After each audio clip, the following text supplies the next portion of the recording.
never felt pain like that before. And I had open surgeries without any sedativum. I don't know the word. Without any painkillers. I had open surgery, so I know what pain feels like. Yeah. And I started to like scratch my skin, and I realized that the moment I'm touching my skin, I can peel it off like paper, like that. Wow. And I was in shock. I walked back home in pain, and I tried to like touch my skin a little bit to lower the pain. And the moment I touched my face, I had all my skin in my hand and blood was everywhere. So I went straight to the hospital. They checked my liver. My liver enzymes went up to 980, 972 actually. And they said, there's no way that this could be true. We need to recheck it. They rechecked it 3 times.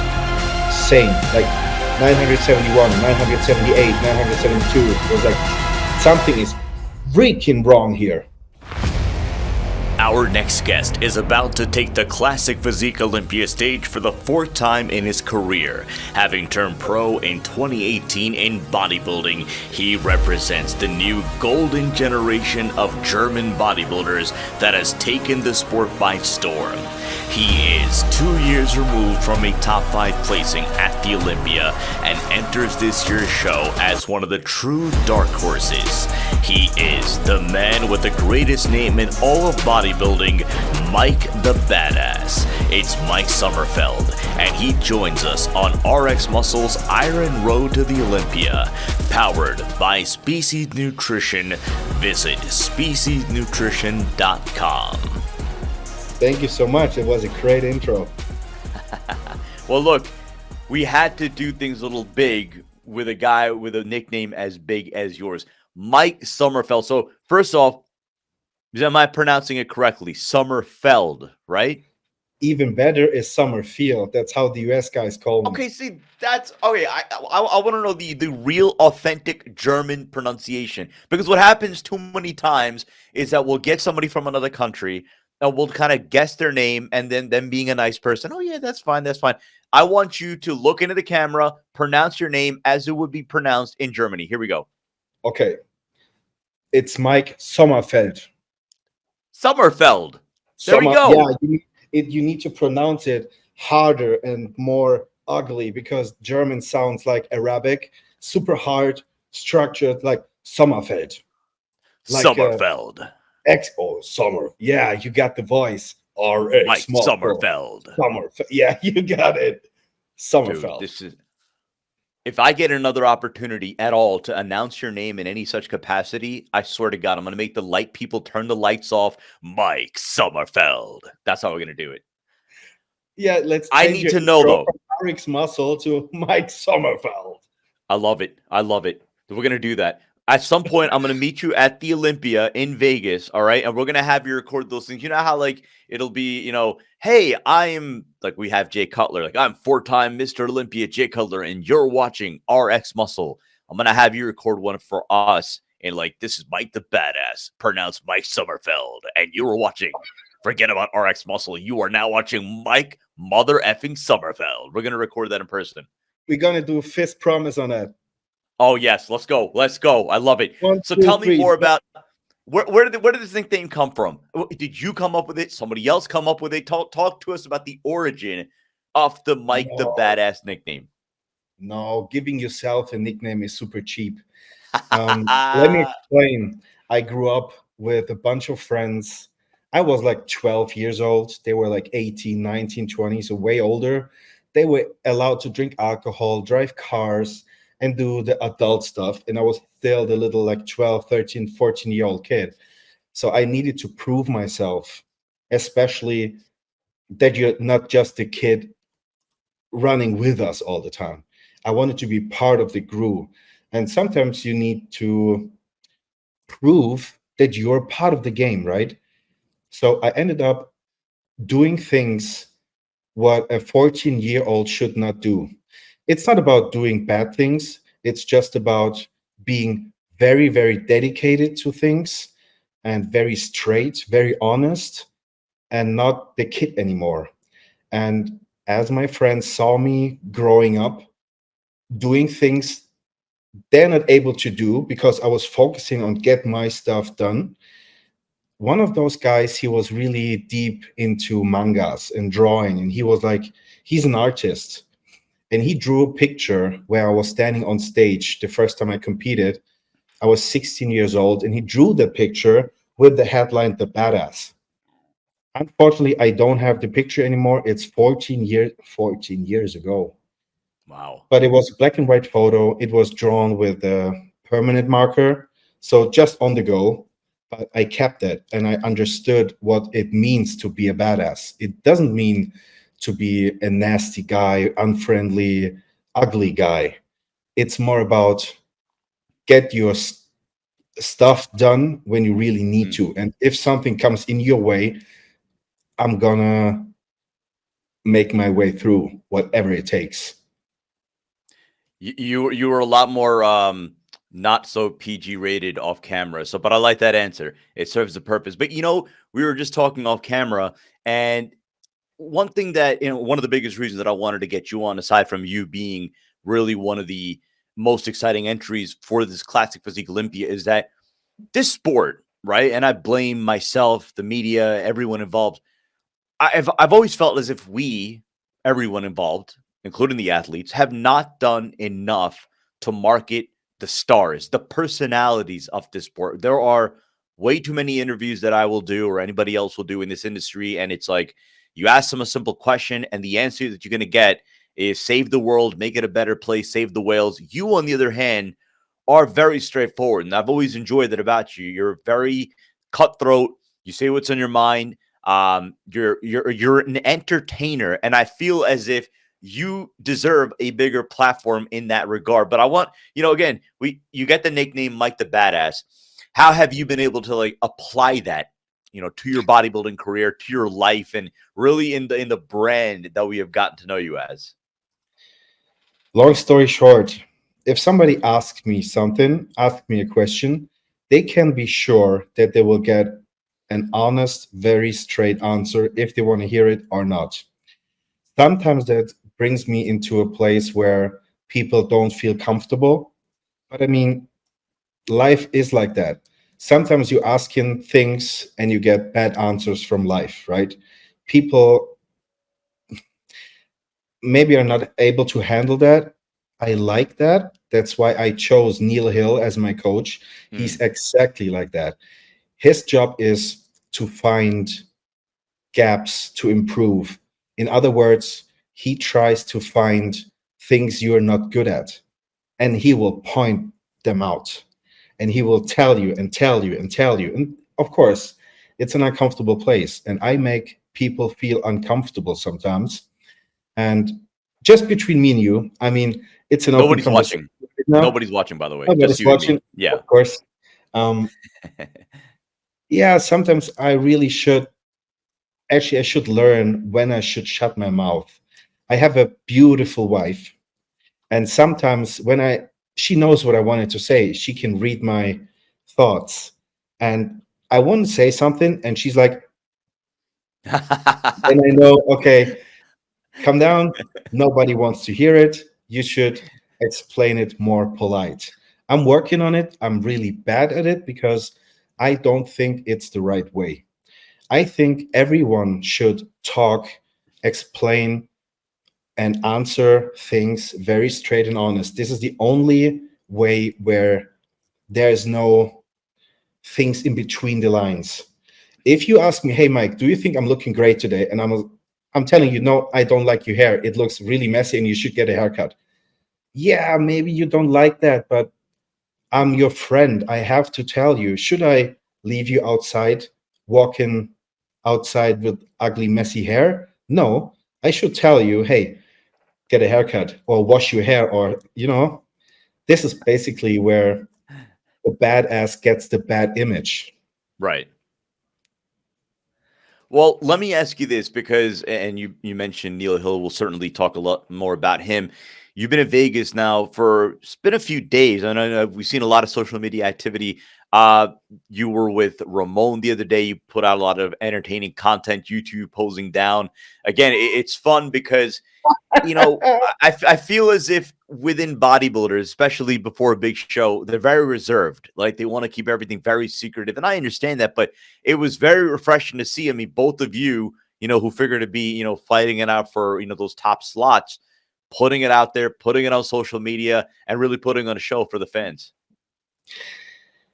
Yeah, I mean, there is some show to be made, but honestly, we are bodybuilders. We eat chicken, we eat rice and vegetables, we move heavy dumbbells in the gym. That's all we do. Yes, we're gonna get tanned, we compete on stage. We make like a whole big story out of it, but basically we are all friends. We're working out together, we kick our ass together, we celebrate together, we fight together. Yeah, I understand people make like a big show and hiding themselves. And that's fair, like a week out from the show to make it more exciting for everyone to show the last final stages of prep. But all this social media, fake, hiding, yeah, come on. I mean, the same thing with Ramon, right? You just brought up the picture. I knew exactly that they were uploading two different pictures. They uploaded Ramon's angle. Ramon looked Oh. amazing, and I uploaded it. I knew exactly that the Brazilian hooligans, they are hooligans. They're not fans, they're hooligans. I knew You are exactly. starting trouble for yourself, my friend. No, no, You no, are no, no. going It's up. no trouble. I don't want to. I hate fucking trouble. Beef is absolutely not what I wanted, but I No, no, was no. I'm playing joking. I smart. know, I know, I know. Yeah, yeah, yeah. I uploaded the picture and I knew that the Brazilian fans going crazy. Of course. And my fans did that too. So they really enjoyed the post. They comment, hey, Ramon will beat you. Mike will beat Ramon.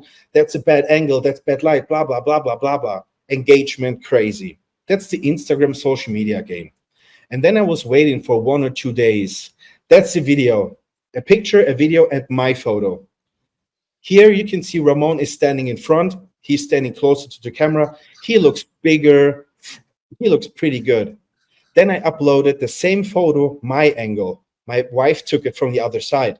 Now people go crazy and say, oh, Mike is faking pictures. Mike changed the angle. Yeah, but that's social media. That's engagement. This is reach. This is making noise in a very smart way instead of doing fake beef, fake stories, whatever. This is bodybuilding and we don't need to hide. Everyone will see us in like 2 weeks' time. So, yeah. But it's not even just okay. Look, obviously we're all joking around. There is no beef. I joke around because if you say anything about Ramon or any Brazilian bodybuilder, you're going to hear it from the Brazilian bodybuilding fans as you I first love that. found that firsthand. They love it exactly. But you know what? That's the fun of it. That's the fun of the I sport. love Look, that. again, you guys, your two personalities showing out with one another and putting on a show for the fans, putting on a show. And understand this. Look, okay, maybe not so much here in America, right? But in Brazil, bodybuilding is part of the culture there, right? And like in the Middle East, Oh, it's part of the culture there. They see their bodybuilders as national heroes, right? I mean, one of the things that I wanted to talk to you about as well is about how bodybuilding has really grown in Germany. I mean, not only in terms of representation on the Olympia stage, but fan support, right? But again, when you are dealing with Ramon, you're going to be dealing with, a subsection of Brazil, of Brazilian fans. But I find that refreshing. I know you probably had a lot of fun with that this week. honestly, let me explain two different things. First, bodybuilding in the UAE, in basically Dubai, Yeah. and bodybuilding in Germany. But let's start with the Brazilians. I'm very close to them. I competed in Mexico, Tijuana, 3 years ago. I met Renato Carini and Julio Balestrin, and I had a bet with Mm. Carani, and I said, I'm going to beat your guy. And he was like, no, you won't. I said, okay, you're going to pay my churros, my post competition sweets, if I'm able to beat him. I was able to beat him. Unfortunately, he didn't pay my churros since 3 years, and I had no churros because I was waiting for him. So every That's messed time up. I lived in Mexico, I lived in Spain, there are churros everywhere, and I love churros. Churros are these breadsticks dipped Yep. in chocolate. I love it, but I can't eat it because he promised me to buy it for me. So I cannot buy it myself. I'm waiting for 3 years to get my churros. So I'm pretty close with them. I can make jokes, and Brazilians, they understand. They Right. know exactly how to treat that kind of situation. It's not that I hate Brazil or Brazil hates me. No, it's just like a little bit, fighting here and there, and it's fun for everyone. The total opposite is Germany. Hmm. You need to be very, very, very endlessly, very low key to not get into any trouble. So let's say, for instance, I bought a new pair of Jordans because I like Jordans, for example. People will tell me, oh, Mike, now he gets arrogant. He thinks he's super rich because he's able to buy new shoes. He thinks he's the superstar of bodybuilding because now he has the money to buy new shoes. When you buy a new car, they will crash it. When you want to get a gym membership as a bodybuilder, you won't get a gym membership in Germany. They don't like bodybuilders at all. If you go grocery shopping in a tank top, nobody will talk to you. If you walk outside with a tank top, the chance is pretty high that the police will stop you. So many Really? different things. Yeah, yeah. I mean, Germany is very, very, very special when it comes to people outside the line, outside their sphere of what is good and bad. Bodybuilding is more of a very, very dark side of being a part of society.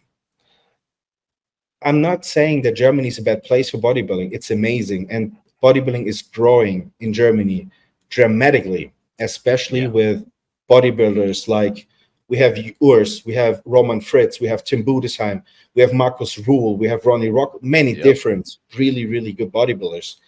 Um, but it takes more time to change the old vision of bodybuilding where people, just grunting in the gym, like big bad, not really social people, farting, the good old bodybuilding days, ripped off tank tops, and Right. it changed with the classic and nice, good looking people. So we can feel that in Germany. I left the We- country 2 years ago. For that reason, I Really? did not feel very home because So all the things where do you live now? nowhere. I don't have a home since years. We're going to talk Really? about that. That's a funny story. Wow. Yeah, no, I want to get into that because I was going to say, I mean, you mentioned some of the names from Germany. I mean, I look at the Olympia lineup right now representing Germany. Obviously, there's you, there's Urs, And Luca, Luca, yeah, Luca from the Classic Physique, Jennifer Zeinert, Nadine Huber, Lena Remsteiner, Lisa Meiswinkle. I saw her win wellness the Texas Pro, and she Lisa, looks is it White? crazy, huh? Yeah. No, she was incredible. It was just I amazing mean, because again, when you consider wellness, I mean, again, I'm going off a tangent here. Wellness, which is such a rooted in the Brazilian, culture, what have you, and you have someone out of Germany, and again, the package she brought to the Texas Pro, such an athletic look, but just so fitting for that wellness division was incredible. And I think she's competing this weekend too. You know who else is competing? Who's not on the Olympia stage? Dennis Reinhold. I Dennis know Wolf he's keeps a telling friend. me about him, like big guy. Yeah. I know I trained at Dennis Wolf's house 3, 4 days ago. And I know Dennis Reinhold, he's the best friend of my best man.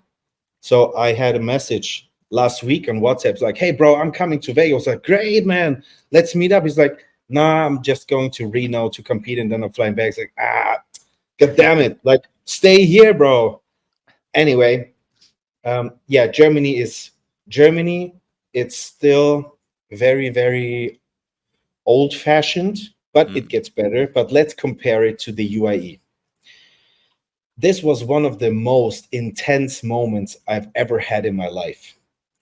I competed in Saudi Arabia and I didn't know anything. I didn't know the culture. I didn't know the food. Nothing. It was right. completely out of my mind. And then I was going to the airport, and I had my Cola Zero next to my here in my backpack, and I went through the control area, and there was a police officer. He held my shoulder like really tight and was like, "Oh shit, I'm fucked. Whatever happens, that doesn't mean anything good." And he turned me around. He took my cola and was like, "Damn it, I forgot. Now I'm in trouble. They don't play around here. Like, I'm in trouble." He opened my backpack, like he touched my backpack. He opened Right. it without asking. Was like, "Oh, okay. Now, like, that's really weird." And he put the Coke in, he closed it, he tapped my shoulder, he said, "There you go, champ. Have a nice flight." And I looked to my wife. I was like, uh, he put the Coke in my bag, but that's not allowed. That's against the law. They don't give a shit about the law if it comes to bodybuilding. Right. I came into the airport and they already knew me. So Yep. whatever I needed, an extra glass of water, an extra meal, whatever, and don't dare to ask to pay them. It's their culture, it's their tradition. If you're a guest in their country, they're gonna leave the house for you. It's not like different countries. As a guest, you go and knock somebody's door. They will open, they will let you in, they will let you sleep in their bed. They will make food, breakfast, everything for you because it's part of their culture. I competed in Saudi Arabia, and this is the best story I can tell you when it comes to bodybuilding. This is true love. This is true. This is what bodybuilding really is to me. Listen to this. That makes me emotional. And I have a video of all the Mhm. story. The story I'm telling you is No, on no, no. YouTube. I'm enjoying this. Yeah, I'm sure the audience is enjoying this as well. Saudi Arabia, close after the Olympia. I called Neil and said, "Hey, there's a show in Saudi Arabia, 5 days." He was like, "I'm not sure if you can make it." I said, "Oh, I'm still doing cardio. I'm still on my diet. I'm still in my weight. I didn't cheat at all. I'm ready. I'm booking the flights. I go there. I compete." He said, "Okay, try." We went there. I had no idea what to do. We rented an Airbnb outside in the desert. There was nothing, no supermarket, no street lights, no street, just sand and four walls. We didn't have running water for a day. Horrible. But I texted a guy. His name is Abu Rabia. He's like the Oh guy. yeah, yeah. I know him. Yeah, Yeah, everybody knows him there. yeah. He's No, the he's guy. one of the most popular bodybuilders in the Middle East. Yeah. And he sent me his little brother. I was like, "Hey, bro, I saw you train in this and that gym. Let's have a session together." We are competing against each other. Imagine we are like that Right. Right. officially. Right. I told him, "Hey, let's have a workout." He said, "Yeah, don't worry. Come over. I will show you everything. Whatever you need, let me know." Like the regular thing you hear from everyone. So I didn't expect to get help. And I was like, "Hey, I'm arriving tomorrow, like 1 p.m. at the airport or later, 3 p.m. at the airport." He said, "Okay, don't worry. I will send my brother to pick you up." And I was like, "Okay, cool, man. No extra SIM card, no extra Uber." It's like, "Okay, we will see." And he picked me up. And I was like, "Hey, where are we going?" "Yeah, we're going to go get your food." I was like, "What do you mean, get my food?" "Yeah, I talked to Protein House. They already delivered the food. It's cooked, it's prepped. You can just pick it up." I was like, Wow. "Oh, I didn't expect it. How much is it?" And he was like, he looked at me like that for like 10 seconds. And then he stopped. He didn't give me an answer. He's like, I can see in his eyes, "What the fuck are you talking about? Do you really want to fuck me up right now? You want to fuck my tradition? You want to fuck my, you know?" I was like, "Okay, let's wait." They gave me high quality, organic, cooked, measured food: chicken, fish, beef, rice, vegetables, whatever I needed. Even my wife, she get all the meals for free: oats, Wow. fruits, stuff like that. And women are treated differently in Arabic Emirates, right? But they made such a big exception. We trained together. I met all his friends. I met all the fans, and we became friends like a whole crew. Then it Yeah. was showdown, and I competed against Abu Rabia, and I saw people first line, second, third, until like the end. Yep. Abu went on stage, and they went crazy, Yep. crazy. blow horns, like rah rah, like these noisy making things, Yeah, like screaming. They were standing on like tables and throwing things and like crazy, super like a metal concert. And I expected they will boo me out when I'm coming on stage, because I'm like the next guy fighting straight against Abo, right? I went on stage and they went crazy. They did the blowhorns, they screamed my name, they were cheering for me, like everyone was going crazy. It's on video, it's on YouTube. You can watch that. It's Saudi Arabia Project X. And I felt so welcome, incredibly welcome. Unfortunately, I have to say unfortunately, because I won the show. And this was the only opportunity for Abo to get his visa to go to the US. So I got it, and he needed to stay home. But now that's even the best part. They already rented a big room to celebrate his victory with food for like 50 people, drinks, music, dance floor, everything. They invited me to go there to celebrate with him and my wife. Women are not allowed to sit on the floor and eating with hands. Women have to sit separately and eat with fork and, eating yeah, like normal people. The guys, they sit down on the floor, they eat with their hands, but not in the same room. And even women are not allowed to go to the same gym as men. She was allowed. She was able to come with me to the gym. Big exception. She was able to sit down on the floor eating with us. And this is really, really special. We had 40 guys, men, in one room and one woman. One woman was my wife. And then we started playing music. Everybody was dancing.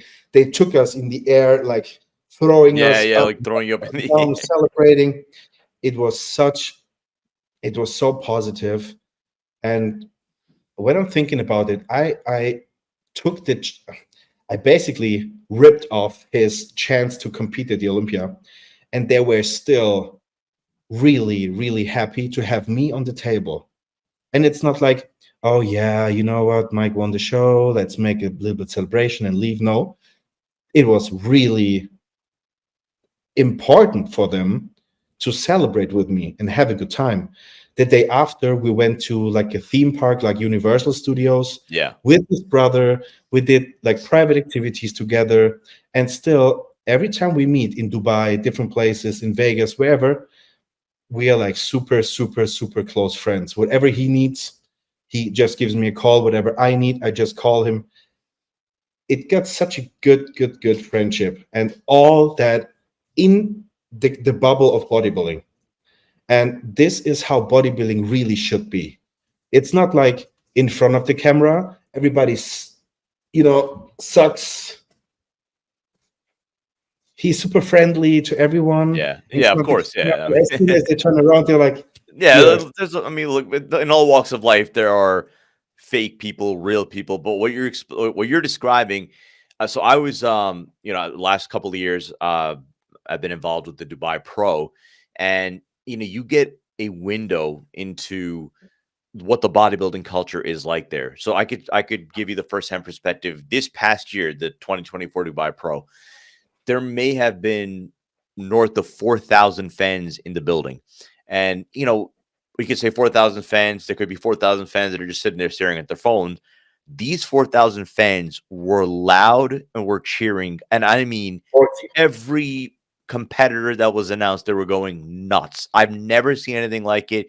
And the way that it did it was like stadium seating. So Sean Ray and I were on the call. Every time I would turn around, it just seemed as if that wall of people were just growing, getting louder, and it was all positive, right? I mean, but that's again, that speaks to the culture. And again, we're the grand conversation that we're having here is again the appreciation that certain cultures have, for bodybuilding, right? Here in this country, in the United States, it is really a niche sport. It's really a sport that has a cult following, right? Whereas in Brazil, it is way more mainstream. In the Middle East, like take a country like Iran, way more mainstream. In the Emirates, it's part of the culture, right? So again, it's when you have bodybuilders such as yourself they know who you are, right? Like I can tell you so many. I interviewed Aaron Banks, and he told me before he even went there, he had all these people messaging him, laying out, all right, when you get here, we're gonna do this. We're gonna take you here. You're gonna go eat here. We're gonna give you this VIP experience, that VIP experience. Yeah, Martin Fitzwater is telling me how he was at the Dubai airport and literally somebody, a security guard, whisked him through a security line saying, "Hey, we know who you are. Blah blah blah. You're Martin. You're this American bodybuilder. Blah blah blah. Just whatever you need, let us know." That kind of a thing. So, I mean, They it's mean an it like interesting that. conversation, but because I always was curious, like, look, as for as many Germans that have really taken this sport now by storm, what is the reaction in Germany, right? Like here in America, Phil Heath is not known by everyone. Kai Green is known maybe more so because of his acting. Um, yeah, I mean, Brandon Curry, you'd have to be a hardcore bodybuilding fan. Derek Lunsford, you'd have to be a hardcore bodybuilding fan. That's just again, it's not part of our culture here. You see what I'm saying? Yeah, but the US is 10 times more friendly to bodybuilders than Germany. I don't want to say bad things about Germany. That's a place where I grew up and I still love. This is where my family is and my friends. But the moment you enter a grocery store, people will not answer your questions. It's like if you walk by them, like or next to them, it's like this. And if Right. you say, Yeah. Because yeah, there's a story I just told a friend an hour ago. yeah. We just came home to home back then from the US, and there's a grocery store like Sam's Club. It's called Metro. It's big for like the big supermarkets. Right. And there was a guy like 9 a.m. in the morning, and typical Mike. Hey, bro, what's up? How you doing? You had a good day? And he was like, look at me Yeah. like I'm a piece of shit. He turned around. He didn't even speak to me. And I went around the table and said, hey, bro, I need your help. I'm looking for this and that. And he looked at me and he stared on his computer. He didn't give me an answer. And then I was like, hey, bro, the shelf is empty. Could you please help me? Like in a German way, like, hey, shelf is empty. Could you please help me? It's your job to help me. Kind of that, right? Right. And he was like, yeah, I'm going to have a look. I said, oh, thank you so much. And he didn't answer. Here in the US, as you enter Walgreens, whatever shop, they're like, oh, bro, you're looking great. You must work out a lot, right? Oh, damn, like you're a bodybuilder, you competing? It's cheap small talk, but it makes you feel very nice, very Yeah. good, very, Right. respected. It validates your work. Yeah. Yeah, even if they don't really care, they make you feel good. And that's okay as long as you know that it's a little bit of fake, but they still pay a little bit of interest, right? Germany is the opposite.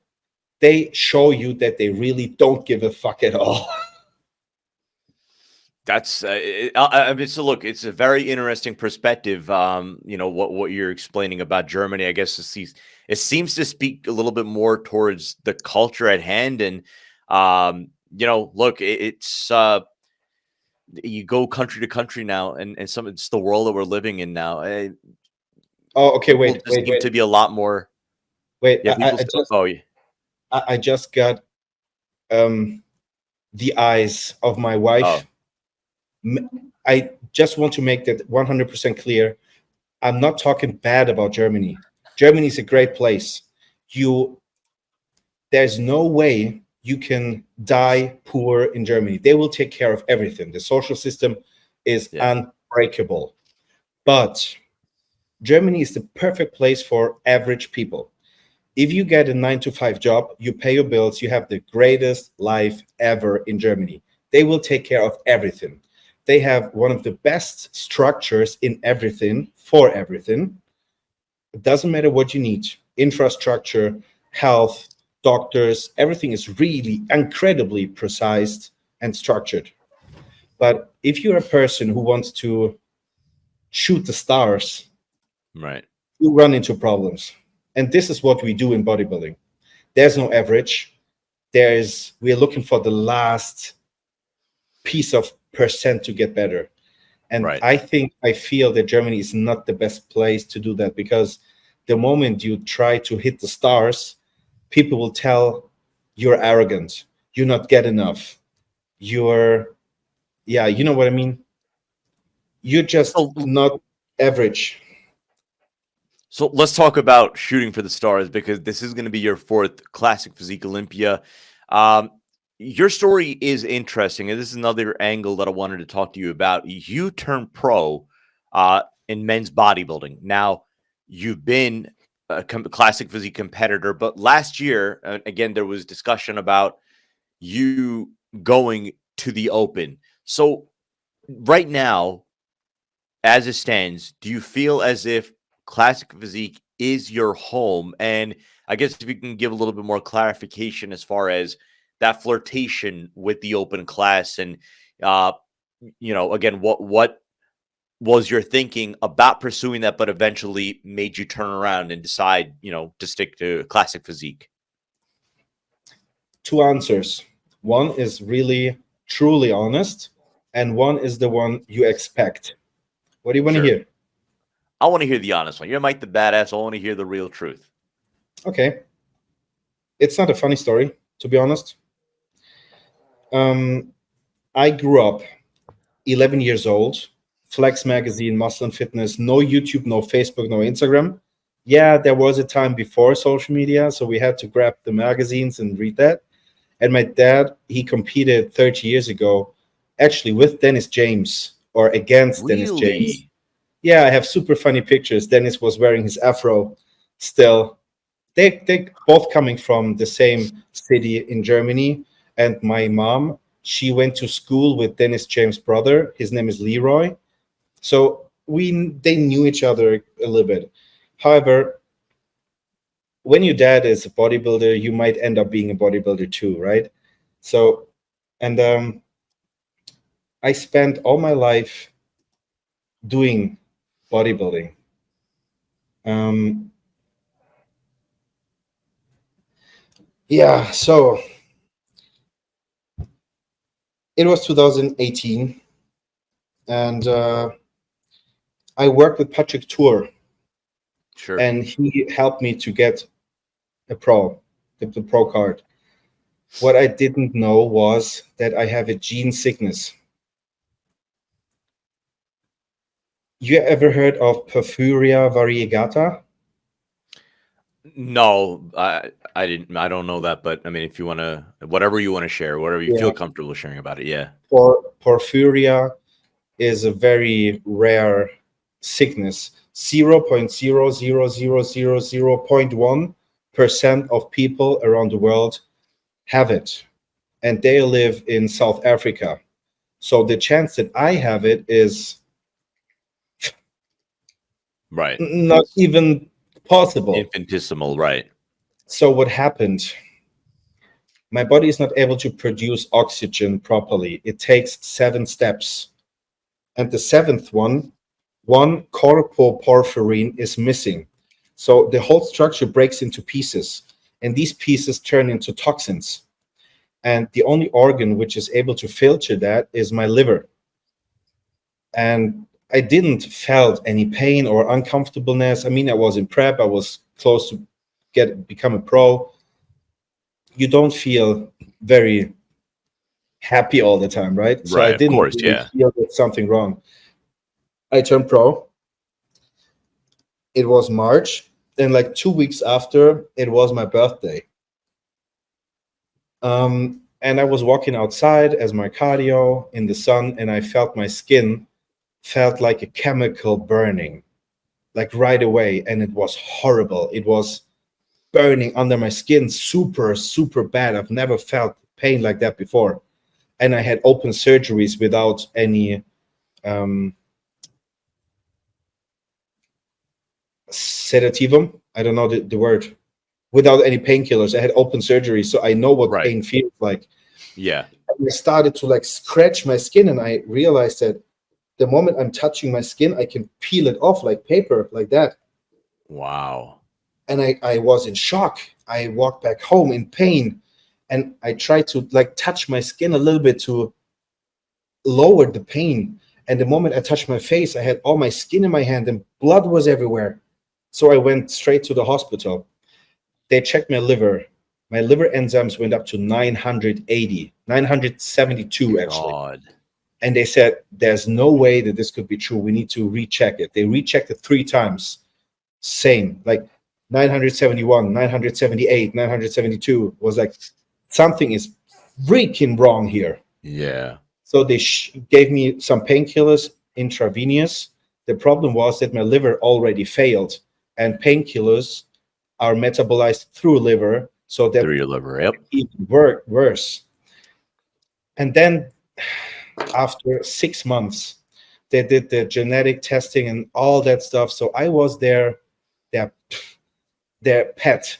I was at the hospital, the unit, like it's a really proper university in Heidelberg, one of the biggest medicine environments in Germany. And they kept me going in and out for 6 months every day. They did all the checks, intramuscular electronic stimulation. They put like needles like that into your arm and push with like electronic stimulation to see if there's something with muscle. They cut your skin, they send it to the lab, they check your psychology. I went through all that.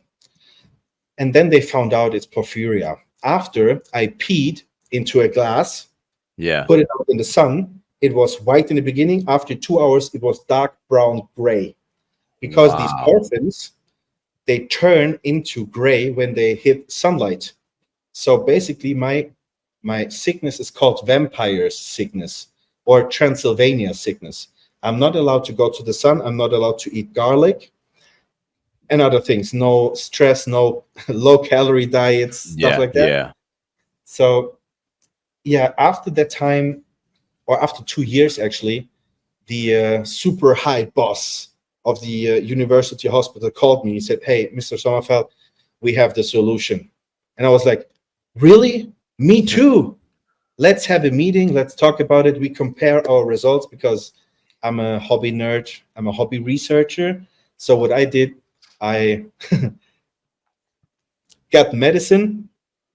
I did the tests. I did the blood test. I checked all the levels. I did a B test with an anti-medicine for the medicine. And I saw, okay, what levels are dropping, what's coming up, what's coming down, what exactly happens. And after 2 years of testing, high protein, low protein, high stress, low stress, diet, no diet, blah, blah, blah, blah, blah, everything, I brought it to paper like that big. And they brought paper that big. And we're sitting down together. And I was like, "Hey, I have the solution." They said, "We too.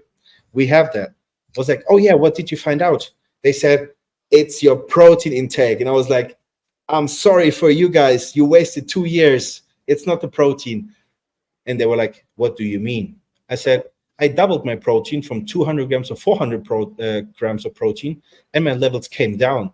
Could you explain me that?" They said, "No, but that's your own opinion. We cannot recognize it." I was like, "Are you kidding me?" Future doctors will learn that it's about protein, but it's not, definitely not. I tried it multiple times in multiple different ways. I showed them my blood work. I showed them what I ate. I showed them what medicine I took. I showed them everything. It was listed as a proper German structured guy, right? But still, they said, "No, I'm sorry, that's your personal opinion because you did the test at home, blah, blah, blah. It's the protein." I said, "Okay, congratulations. Have a nice life. Bye-bye." So future doctors will learn from now that you have to decrease your protein, but protein will actually help you to decrease liver enzyme levels. However, I know now what I can do and what I cannot do. I cannot stay longer than 30 minutes in the sun. I'm getting a sunburn like that. Yeah. But the positive thing is my skin gets gray/brown in 5 minutes. As I go into the shower and peel my skin off, all the gray and brown stuff comes down. So I'm white again. But for like 5 minutes, I'm brown. So that's, you unpacked a lot here, because again, the question was, again, your pursuits between classic physique and men's open class, but now obviously we have way more of an insight as far as your health. So, I mean, right now, I mean, we're not talking about 6 years after all of this. You know, have you devised ways in terms of not only, managing, the symptoms, managing, the, I guess, the internal process that cause all this, but then also, I mean, let's just face it. Look, bodybuilding is it's the kind of sport where if you have any underlying conditions, any pre-existing conditions, everything that goes into the sport, there is a chance that you're going to exacerbate. Uh, what has been the plan or the day-to-day regimen in terms of not only managing everything with your health, but being able to bodybuild yet maintain your health? Basically, two main things. Let's say, for example, I'm going to cut your left arm. Okay? So you have one arm left, which is on the right. So playing guitar might not be the best thing, right? Right. But playing the piano with one hand, oh yeah, you can do that. And if you get really good at it, you're a standout. You can play the piano with one hand properly, they will love it. That's what I do. As we talk open now, the last final stages of prep is not, okay, let me think about how I can say that, is not that intense as for other competitors. Hope you got me. So I need to really step down and don't push too hard in the last phases of prep. And I had the second thing is my coach. Patrick Tour kicked me out of the team right after I turned pro because he said, and that's fair, I really, really like what he told me. He said, Mike, our journey ends right here. I won't take the responsibility as your coach to hurt you one day. I said, okay, Patrick, that's fair. Nobody really knows what's going to happen. But I just don't want it to stop bodybuilding. I don't want it to. My life would not be fulfilled without bodybuilding. Back then, bodybuilding was my life. Imagine 11 years old. That's a time where boys go out and play soccer. When they grow up, 14, 15, 16 years old, that's the first time when they have the beer, when they go to a party, when they do drugs, when they have all the parties and stuff. And, I was in the gym. I was training every day. I was walking my way. I was working on my journey all my life. I do it for 19 years now. I'm born and raised in the gym. There was no way to say, okay, I'm going to stop bodybuilding. I told the doctor straight into his face, I said, I'm going to fight with the devil and we're going to see who will win. And they said, hey, Mike, you know what? Congratulations, you turned pro, but that was your last show. I said, we will see. And the next year I competed again. And the next year I got second place on my first pro showing classic. I called Neil. I sent him an email, 31st of December, New Year's Eve, two hours before New Year. And he answered 4 hours later, straight. I asked him, hey, Neil, this is Mike. You don't know me. I'm looking for a coach. I just turned pro. He was like, yeah, I know you. Flex told me about you. I was like, wait. Flex, I was still a fanboy. You know how. Right. Yeah, of course. Flex magazine. It was like, first of all, he answered me. Whoa. Flex Lewis mentioned my name, Mike fucking Sommerfeld, my name. I know him from BSN years ago. We had the same sponsor. Right. Anyway, he mentioned my name and he's like, yeah, you're in. And I said, okay, listen, this and that happened. He said, okay, you know what? We're going to start working. The first thing you're going to do is send your blood work. I'm going to check it.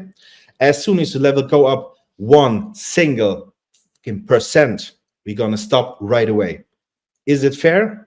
If yes, we have a deal. If no, leave. I don't work with you. I was like, that sounds like a pretty fair deal. I said, Neil, I'm in. Okay, let's work. But the biggest focus is definitely your health. So, okay, yeah, that's fine. I mean, I was close to die, so maybe that's a good idea. All right. Then we started working, and my enzyme levels went from 980 down to 68, which is not, I repeat, this is not achievable for people with this type of gene sickness. It's not possible. And we made it. 68 is the lowest I've ever been. Now I'm in prep, and my liver enzyme levels are exactly the same as all the other healthy competitors. Imagine. Well, so I'm curious how again you're talking about something that again I think for those watching this interview they've learned something completely new about you, right? I mean, again, there's the persona of Mike the Badass. There's the classic physique competitor. There's a storyline of you almost going to the open class, not coming back. I don't know if too many people know about this story, so I'm glad you're being very forthright, very open about this. How were you able to get your, again, we're talking about liver enzymes, obviously, is one of the key indicators of your health. What did you do? I mean, was it a matter of diet? Was it a matter of supplementation, vitamins, some sort of routine that Neil put you on, or you devised by yourself or somebody else? How were you able to drive your levels to the point where again you're now sharing the same health profile as other healthy competitors? Well, that's a really deep question, and if I want to answer that correctly, it will take me 2 hours. But let's make it quick. What does it mean to be badass? Badass means to tell the doctor straight away, if someone is dying, it's the devil. It's not me. I'm going to fight. From now, promise, as I'm standing here, I'm telling you, I'm going to fight. This is what a badass really is, first of all. Secondly, I know all the mechanics behind this gene sickness. So I know exactly, better than the doctors. I can teach doctors, and that's what I do sometimes. I'm sitting down with them on the table, and I'm discussing different treatments for patients. If it's diabetic, if it's weight loss, if it's inflammatories, whatever. Since I was so sick, I was deep diving daily. I'm still doing it in different medical situations. So I studied this type of gene sickness, and there are multiple types. I found out which one I have specifically, and I know exactly what happens. As I said, 7 steps to produce oxygen. The last one is not working properly. So what can I do to skip that last part, or get rid of the toxins, or not get rid of the toxins, but the contact with UV light? How can I decrease that? All the things will come into play, which gives this super big reaction of bad things. How can I minimize that? And I found out step after step after step, after week, after year, after year. And now I'm in a place where I can say, okay, I can do this, I can't do that. I should do this, I should not do that. So for example, my liver is always protected with TUDCA or UDCA. My liver is always protected with glutathione injections, IV, subcutaneous, intramuscular. I have an incredible sponsor. They designed a liver support, which helps me a lot. They're really big in these health supplements. So whatever I need, I can design my own supplements with them. Let me tell you one thing, and this is, no company in the world does that. You know what HMOs are? Yeah. HMOs are basically in breast milk, infants, nutrition, but nobody really put that into a supplement. Why? Because nobody really knows what's behind HMOs, human milk oligosaccharides. They are responsible to build the microbiome in infants. This is where our digestion comes from. And we pretty much destroy it with sweeteners. Better said, we change it. We're not destroying it, we're changing it. Sweeteners are not bad at all, most of them. But we're changing the microbiome. This is what the bacteria inside helps to digest varieties of food, right? And HMOs help to recreate this good, healthy microbiome. And we put it into a supplement. with glutamine, with bifidobacteria and other beneficial gut bacteria. Since we've done that, we helped so many people with diarrhea, bloating, food absorption, sickness, immune system, because HMOs are basically they mimic a receptor, and viruses and bacteria attach, and you're gonna throw them into the toilet. So it boosts your immune system, it boosts your digestion, it helps to recreate the microbiome. And this is my most favorite thing to do. And this is how I found out how to treat my gene sickness. There's no treatment because I need to change my DNA. I know it's possible and I know how to do it, but it's not legal nowhere in the world at the moment. There's just one place in the world where you could do it without going into prison. But that's really complicated because you need the CRISP CR9 gene scissor to open the DNA helix. Is it called helix in English? Helix, yeah. Yeah, you could DNA probably helix. cut out, but many bad things can happen if you play around with DNA, right? So that's not my goal for now, but I probably know how to do it. And this is the same way you could treat cancer, HIV, all sicknesses in the world, but nobody really does it because pharma and blah, blah, blah. You know what I mean? That's a That's a whole definite, right. Well, we know that other side of it exists. But, what I take from this story really is that, you've managed to overcome a lot. You managed to overcome a rare illness, something that has made you completely alter your way of life, really. In terms of everything you have to do, not even just from a bodybuilding perspective, but just day to day in terms of avoiding sunlight, managing your markers. Obviously, the diet plays a huge role in it, but managing factors that are going to irritate your genetic, underlying factors. It's almost trivial to then say, all right, well then, how does this impact your Olympia performance in a couple of weeks? But again, what I like about this story and what I like about somebody that's overcome something, you're overcoming a set of adversities, whereas now you are going to be competing on the world's biggest stage of your sport. And, everybody has a story. Everybody on that Olympia stage has a story. Everybody came from somewhere. Everybody has had to overcome something. But, when you step on that Olympia stage and you consider everything that you've had to go through, everything you've had to overcome, does that add another layer to yourself in terms of the accomplishment that it is for you to not only be on that Olympia stage, but to represent really, truly the elite of the classic physique division and everything that you've had to overcome to get to that stage? Let's be honest. There are two sides. One is basically very simple because I believe in one thing, which is decisions will lead into consequences. Very simple. If you touch a hot plate, you're going to burn yourself. You're in pain for like a week or two. You're probably not going to do it again, right? Action, you touch the plate. Consequence, you burn your hand. So I wanted to compete. I want to compete at the biggest stage in bodybuilding. I want to be part of the Olympia, and not only as I'm paying the tickets and I'm watching other people. I want to be part of it. This was my action I want to do. What is the consequence?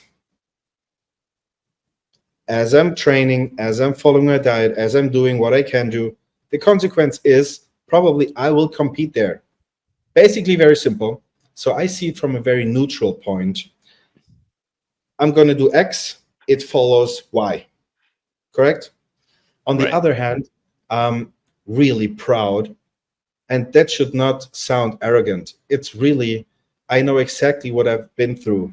It was not easy. Many people told me, Mike, I don't know why, but you're still alive. You just got a second chance. You really want to risk it? And it's not like random people. It was my family, my close friends, because of course they think about me. They think about my health. They think about the future years. But life means a lot to me.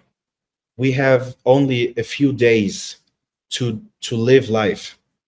And the true meaning of life basically for me is playing the game as successful as possible, as fulfilling as possible, as happy as possible, as exciting as possible. And as you think about it, and everybody who watch this or hear it should ask themselves, if I would open a museum and I had to put a photo on every wall from every day, would it be an interesting museum? For most people, it's like waking up 6 a.m., work from 9 to 5, go in front of the TV, have a beer or a pizza, go back to bed. Wake up 6, work, beer, bed, blah, blah, blah, blah. Yeah. Not really interesting after 30 years, 40, 50, 60, 70 years. For me, it's like renting a shitty place in the freaking jungle in Mexico. I don't know where I am. I have no idea how to get to the gym. Probably I have to walk an hour to go to the gym, train 2 hours, walk an hour back. Oh, we don't have running water. Okay, solution here. Oh, let's jump, like, let's wait if it's raining and we're going to shower outside. How can I get groceries? Oh, yeah, okay. I'm taking my wristbands, my grips. I walk to the supermarket. I grab these 20-liter water bottles and I'm walking home 30 minutes. These stories in my museum are incredibly nice. I can tell you endless stories about the last 2 or 3 years where we're traveling. Me and my wife, we've been through so many ugly situations, but in the end, these stories are life. If I would die tomorrow, I had the craziest, exciting life I can imagine. I did every fucking thing I wanted to do. I competed the biggest stage in the world. I had the chance to bring my dad to the Olympia multiple times. His son was competing. He was not able to go there. I am the person who made it possible for him to go to the US. He tried to kill himself 2 times. He was in this environment where they locked him in. He had no fire in his eyes anymore. He wants to kill himself. The moment I called him, hey dad, I'm too tired. I can't move anymore. I have to train legs today. Please, dad, I need your help. Please be there. Just hold my hand. Just be there. And he was like, all right, what time? I'll be there. Bam. He was 5 minutes early. I've never seen such a fire in his eyes. And ask him to come with me to Spain, London, and Romania to help me compete. It was not easy for him. He was in bed. He didn't stand up for 2 weeks. He ate like toast bread and cheese because he was not going out. He didn't take a shower for a week because he was just in bed. He was not able to stand up. He took so many strong medicines to not kill himself anymore. And it took me one call to call dad and say, hey, dad, I need your help, please.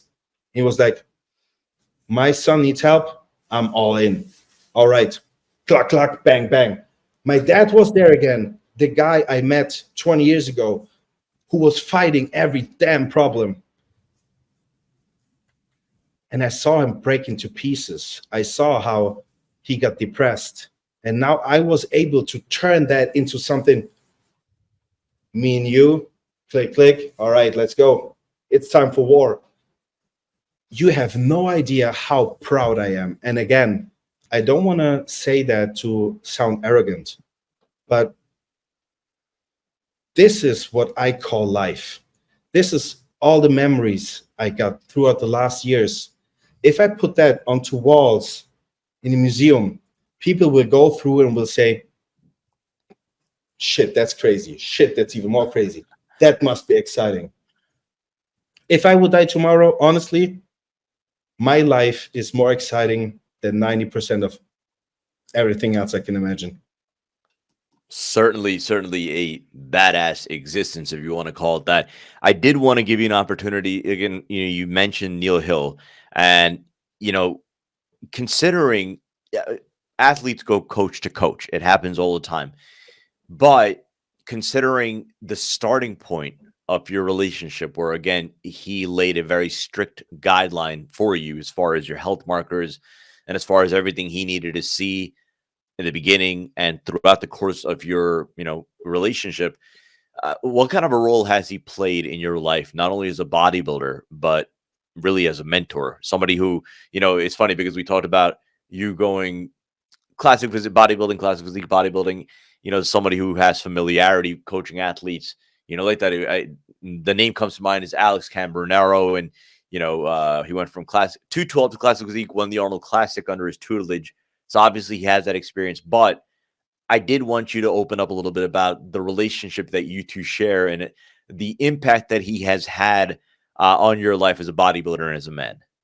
Oh, you have no idea how big his influence is. Let me tell you just real quick to Alex Cambronero.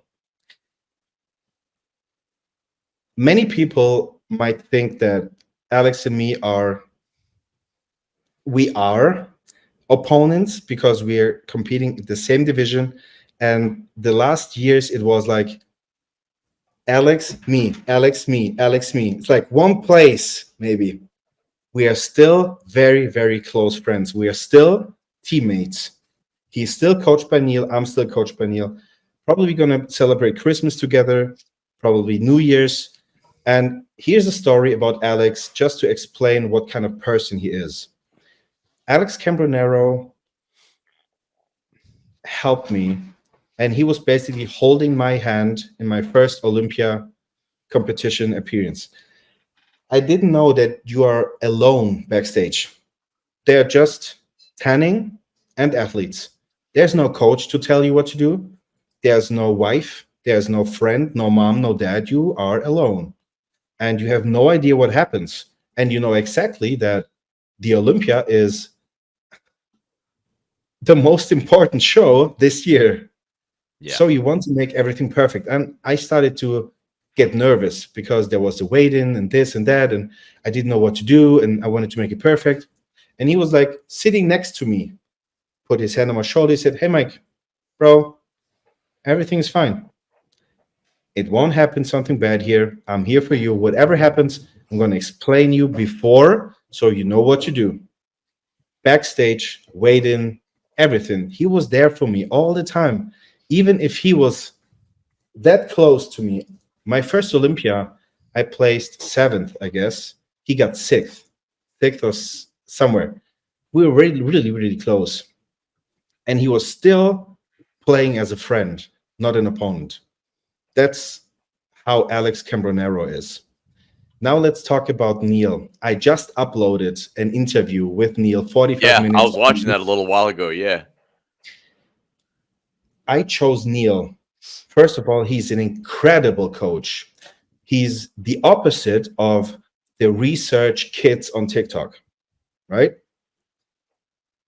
Which I started to do the stretching, focused, maximum hypertrophy thing. And it was like, yeah, Mike, stop that bullshit. I was like, no, but research shows that it's really beneficial, blah, blah, blah. And after I did it for 6 months, he always told me, don't focus too much on that. And he designed the Y3T training protocol for me. I was following that. His training protocol is bang, absolute banger. But I put some stretching into it in sets, like loaded stretches and stuff. He was like, don't focus too much on it. I was like, yeah, Neil, this time I can prove you that you might not be 100% correct. And I did all the research, the little hobby nerd, and I sent it to him and said, yeah. Wait. After 6 months, research found out that professional bodybuilders might not benefit from this this super stretched thing, because you can use it for like 6 or 8 weeks, then like your body adapts to it. And we are professional bodybuilders. We already adapted, right? So he was still right. What I'm trying to say is he's not the research coach. He's the typical guru. He knows things nobody knows, and nobody knows why he knows it, but it's true. He's right. And I was not able to prove him wrong in 4 years. And this is what I like the most, proving people wrong with like research, studies, this and that. And I was not able to prove him wrong. And I think that's the biggest reason is that he's honest to death. He is so honest. I give you an example. I'm winning the Olympia in 2 weeks. I win the show. I'm dethroning Chris Bumstead, just for an example. I will call Neil right after. Hey, coach, we won the show. You know what he will say? Mike, congratulations. You made an incredible job. Good. Bye.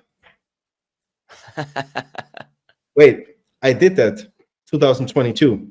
I entered the top 5 of the world. I called him the next day. Of course, you meet him right after, you celebrate, you hug, you kisses and everything. The next day is our traditional family breakfast. My closest friends, my dad, my wife, and me, of course, my coach, are invited for Denny's or IHOP to eat pancakes.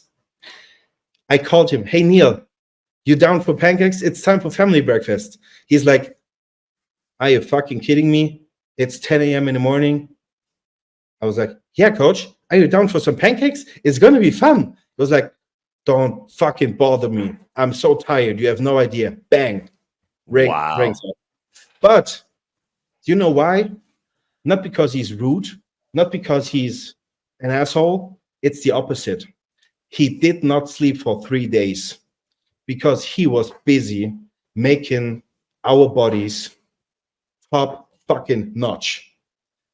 You can text him 5.5 seconds later, you have a full explanation of everything. He didn't sleep. He put all his energy into his athletes. If it's Brandon Hendrickson, vice men's physique Olympian champion, and multiple like men's physique Olympia champion, Alex Cambronero. We have many athletes competing at the Olympia under his name. And I'm the guy calling him right the next day. Hey, in the morning. Hey, coach, are you down for pancakes? What the fuck? I'm stupid. This guy was like close to die the last 3 days for me. Then I understood how much pressure on his shoulders the days before. Waiting, hiding, loading, like everything. Water intake, salt. How does he look? How does he look? How was his sleep? Did you go to the toilet? This, that, blah, blah, blah, blah. He sees many people, many athletes on a schedule. Hey, be here 10:19. Don't be late. 10:20. Mike, you're late for a minute. Come back in 30 minutes. Bang, bang. He's just incredible. He is the best coach I can imagine. He's reliable, he's honest, he's straight. He will find your weaknesses and he will point them out and he will make you to be the best you can be. Of course, it hurts. He will make you work every day. And he will remind you that you're not good enough. He will remind you that you have to work, to dig deeper, to be more focused. Sometimes I feel so much pressure. My glutes are striated, my posing is good. And he's like, nah, squeeze your glutes more. I know you can do it better. Your posing was not on point. And I was like, shit, man, I squeezed the hell out of my glutes, but all right, let's try again. And he's like, now you got it. And I can see the pictures just slightly, 2% more striations. But that's what it's about, man. That's what bodybuilding is about. This is what I call hard work. And if you have a coach who's doing the cheerleader for you all the time, of course, call your mom. She will tell you that you look great. There's no point. Like your coach have to tell you that you're not good enough. No, you want a coach that's going to drive you to the very nth degree for you to look your absolute best, whether it's burning off that last infantile percentage of fat, he's going to drive it to that. Whatever fine points that need to be upgraded, that he's going to first identify those fine points and get you to that place that you need to go. Again, this is such a great story in terms of somebody that has to battle so much, internally, uh, and externally too. I mean, given what you've explained to me as far as, not really having a home for the better part of the last few years and, feeling alienated in your own native country, and really having to find your own path, having to forge your own path in many ways, with better be it your health, be it your living situation, and really in the grand scheme of bodybuilding, every bodybuilder has to carve their own path, and you've certainly done that. When you look at, again, you're 2 years removed from a top 5 finish, last year 8th, your first Olympia 7th, this being your 4th classic physique Olympia. And again, we talked about the flirtation with the open class, but now obviously, given everything, you've settled in, the classic physique is your home. You look at the landscape of the division, right? Obviously, look, there's the monolith in Chris Bumstead. Wesley Vissers just comes off winning the Arnold Classic against a quasi-Olympia lineup. You have the veteran two-time champion Breon Ansley. You have Urs and Ramon, who many think are those trendy favorites that if anyone is to dethrone Chris Bumstead, it's either going to be them two or Wesley Vissers. Where does Mike Sommerfeld see himself in that mix? In 2 weeks, when you compete at the Classic Physique Olympia, what outcome would you consider to be a positive outcome at the 2024 Classic Physique Olympia? 3 words. I don't care. That's it. Love it.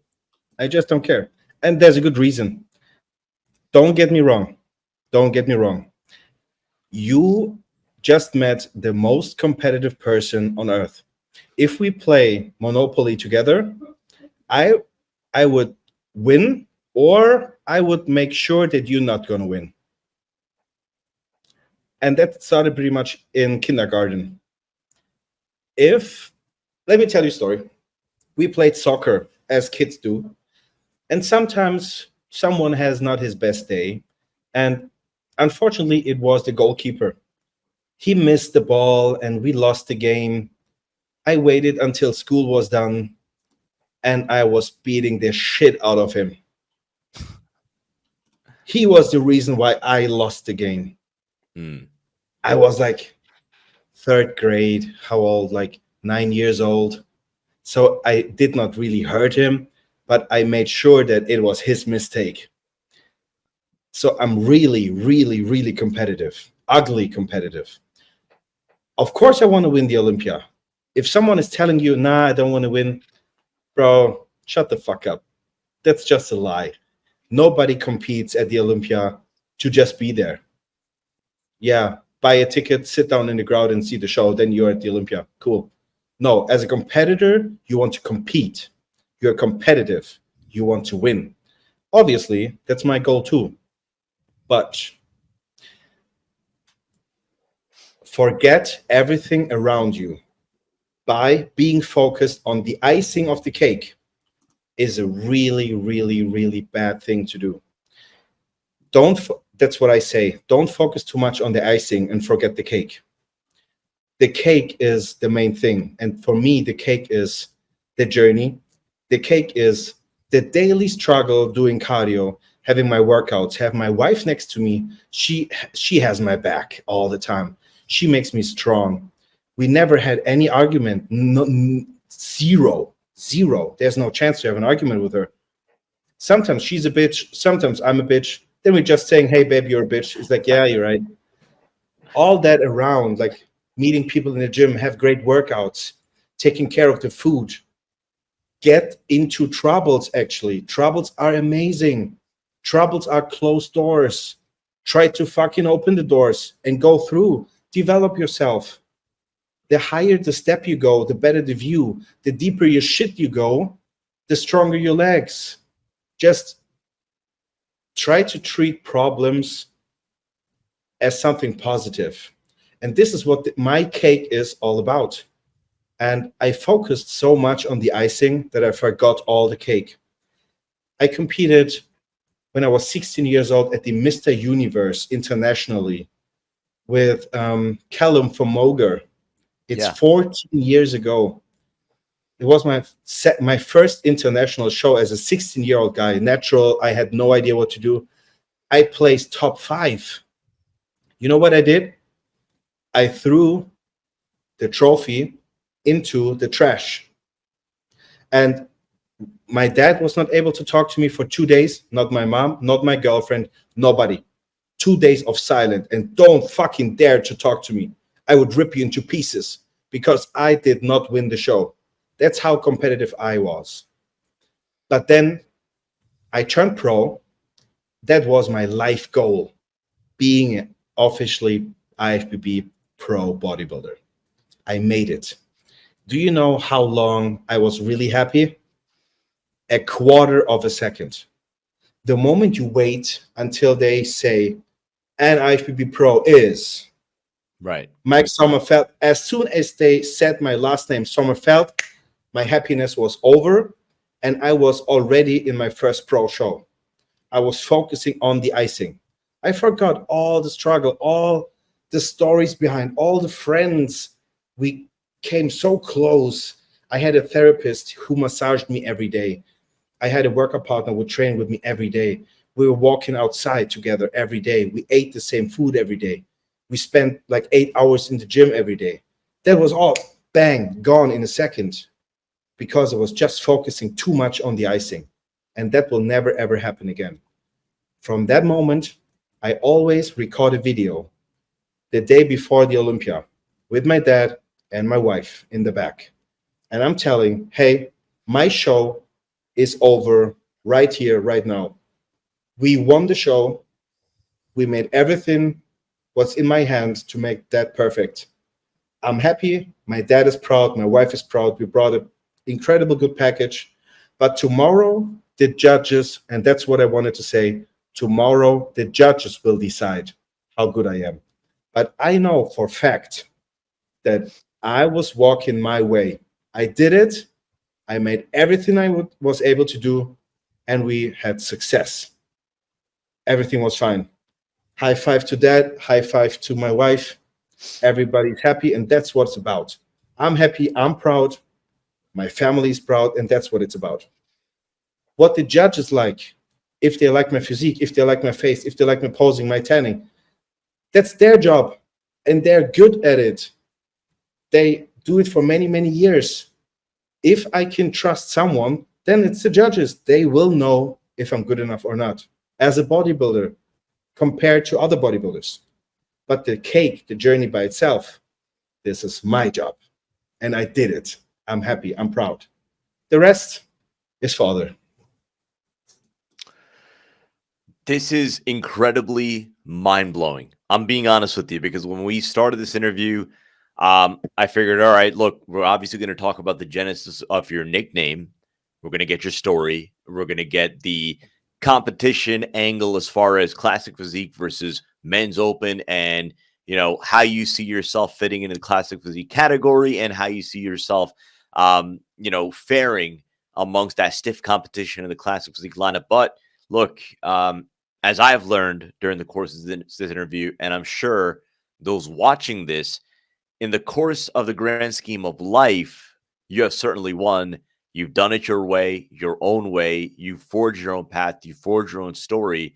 And in the grand scheme of life, you've come out on top. You've won. And at the end of the day, when you step out on that classic physique stage, the chips will fall where they may. The judges will judge us up on that stage.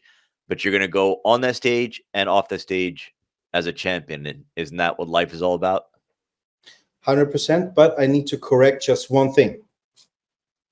My own competition is over the day before the Olympia. But the day of the Olympia, another competition starts. And I will fucking pull my weapons. And I am making sure that other competitors will have a hard fucking life that day. I will give every fucking thing I have.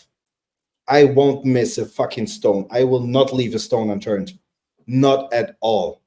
I worked my ass off to bring something different to this year's Olympia. And I will show it. I will push it into their faces. I will make athletes feel the struggle right next to me. And if there's something I'm wishing for, it's just what you said. And that's what Dorian Yates said, by the way. He said, or he was asked, how would you describe your journey? And he literally said, and that's what I wanted to say, what Frank Sinatra said. I did it my way. Definitely.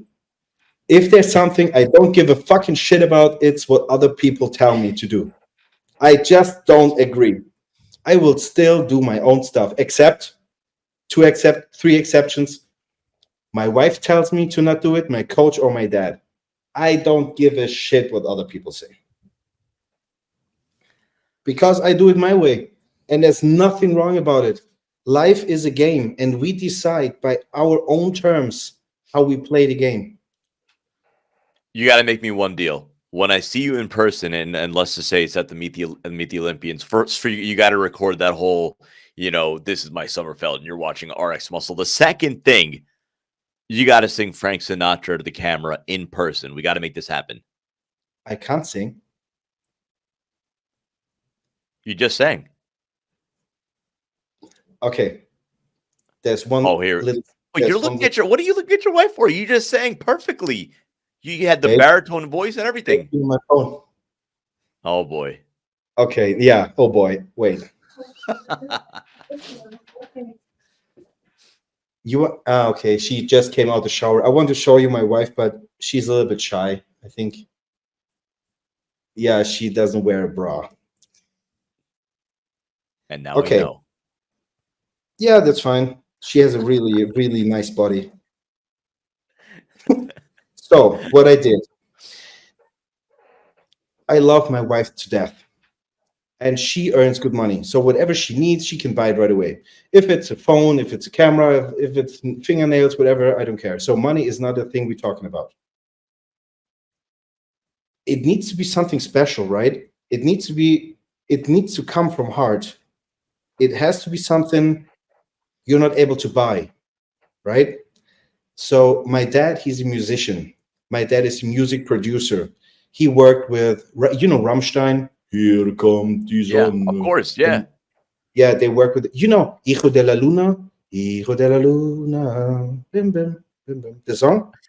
I don't know that song, but... Bro, come on, you sang it perfectly. Bailando, bailando. Oh, okay. Yeah. Yeah, my dad made these songs. What?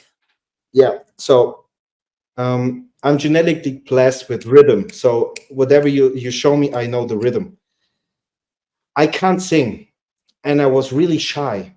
I had a friend in Mexico where we lived, and he has in his own little bedroom, a microphone and a wall to record songs because he was rapping.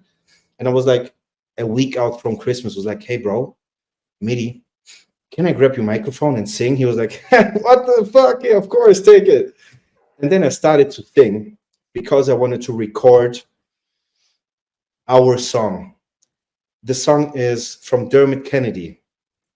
He's one of the best singers in the world, especially instrumental things, like slightly covered with voice. His voice is incredibly good.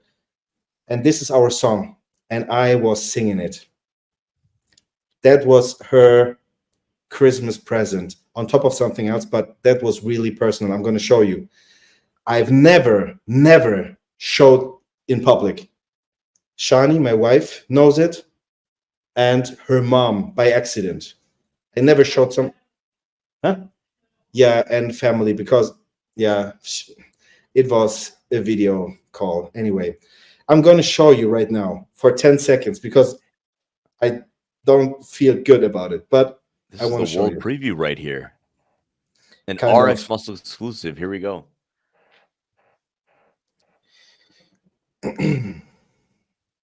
I've seen stars reborn in your eyes. Skies on fire tonight. One life is never long enough. One life is never long enough. Can you see it? Yeah. perfectly. Yeah, there we go. One life is never long enough for us. Too many people walk around hurts hiding, terrified of hurting, so they stay silent. That's crazy.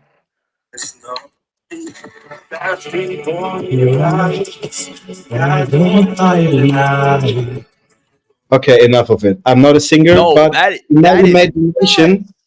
in my imagination, it was nice to be jacked, muscular, and you can sing.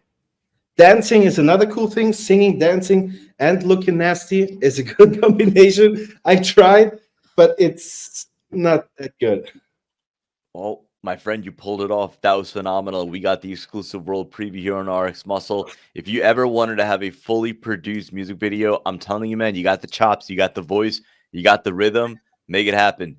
That's got to be the next chapter in all this. Oh But yeah, that was. after I'm retiring, I'm getting a singer.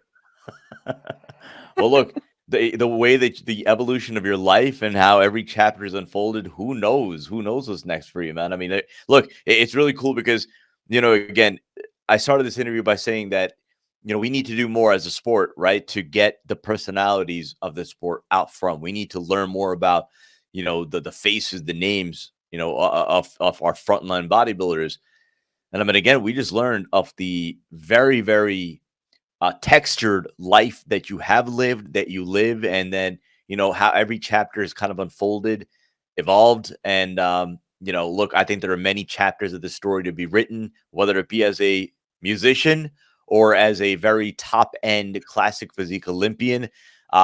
Look, the layers of the onion was certainly peeled in front of us, and this was a certainly insightful look, into your life, into your story, your journey. A journey, when I mean in a literal sense, I mean literal country to country, city to city. And look, as you said, there's a museum of life that you're building, and every picture that's up on that wall tells a story. And it's not one that's typical of a typical 9 to 5, typical daily life. This is an interesting one because every story, every picture, you have a story behind it. You have a very interesting story behind it. So this is a lot of fun, my friend. I think those who are going to watch this interview are going to learn a lot about this, learn about you, about your story, about your struggle, your successes. And, again, sometimes the term inspiration is used a little too loosely, but this tale, this story, you are an inspiration. And I think people are going to find inspiration in this story. I mean, this is literally somebody who was knocked down by life, literally found a way, discovered a way, devised a way to not only get back up, but live his best life. So congratulations to you. Congratulations on all your successes. And we are certainly looking forward to seeing what you bring on that classic physique Olympia stage. Again, you've won the game of life. And like I said, we're going to hold a promise to it. You're going to do the RXMuscle intro for us, and you're going to sing a little bit of Frank Sinatra for us when we stick the mic in your face. Cool? Alexa, play Frank Sinatra. Okay, I need to practice. But we're going to do it. Here we go. I'm going to put the camera on you. Ready? Here we go. Let's go. No. We're going to do it not now, at the Olympia in front of at the Olympia. Okay. So we're going to save it till then. Yes. Perfect. Okay. Honestly, man, it makes me a little bit emotional talking about all the things I've done in the past. And by the way, the pictures in the museum was not my idea.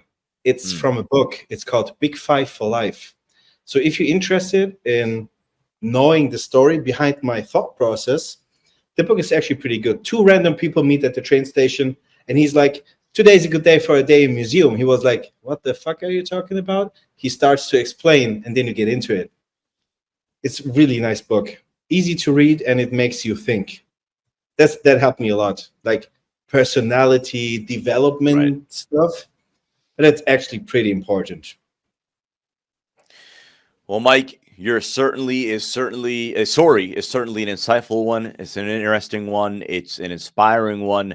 And like I said, for the bodybuilding perspective, we are very excited to see you go up against the likes of a Chris Bumstead, of a Wesley Vissers, of a Ramon, of an Ors, of a Breon.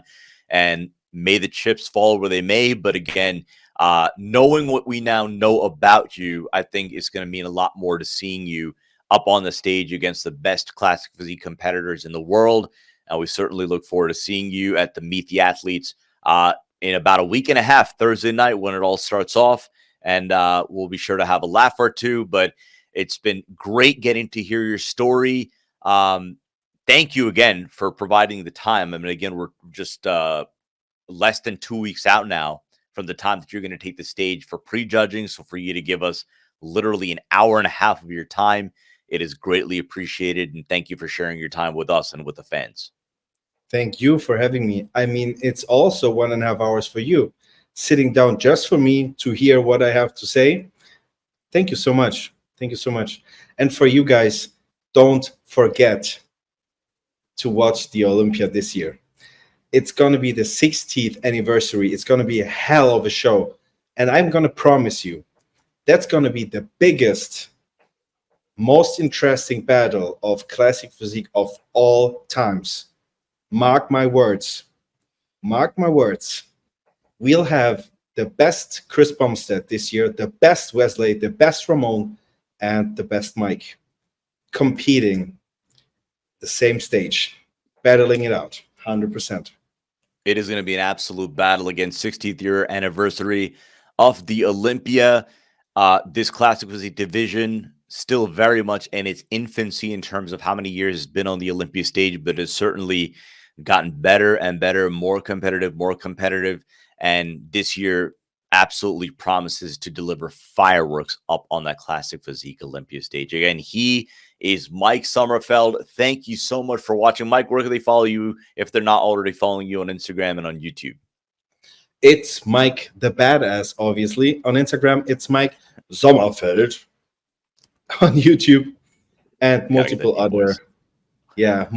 other platforms, but that's the main I'm using. I'm uploading, by the way, daily vlogs on YouTube. So every time I'm training with Flex Lewis, check in with Jay Cutler, talking to my coach in Neil Hill, you can see all that on YouTube. It's Mike Sommerfeld. And if you reach out to me, if you want to shoot me a message, go to Instagram and my WhatsApp is attached. So if you want to have some private conversations, whether it's coaching, posing, whatever, hit me up on WhatsApp. Easiest way.